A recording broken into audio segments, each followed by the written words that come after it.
Exit la bienveillance, place à la méthode. Pour choisir ses candidats au sénatorial, La République En Marche a même dû faire des malheureux, selon les propres mots de son chef de file dans le département.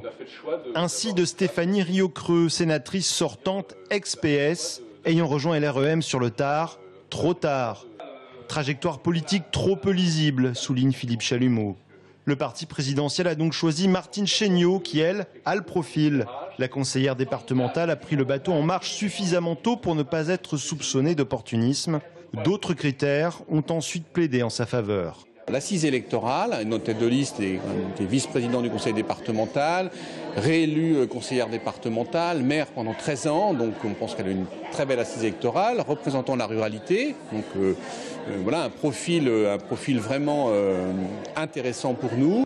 Martine Chéniaud, chef de file, restait à lui trouver des colistiers.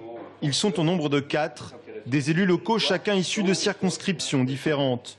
Le numéro 2 sur la liste, le conseiller municipal d'Amboise et conseiller départemental Rémi Levaux, a une chance d'être élu. Ce sera beaucoup plus difficile en revanche pour la numéro 3, l'ex-élu de Tours Françoise Amiot.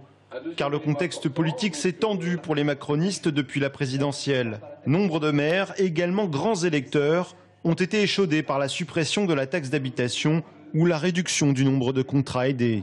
Mais Martine Chéniaud reste confiante.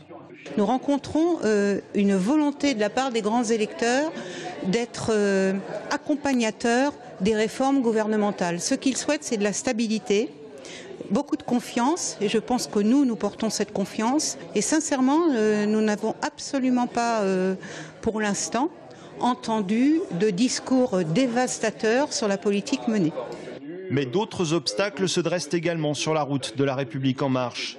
Souvenez-vous des malheureux évincés de l'investiture officielle.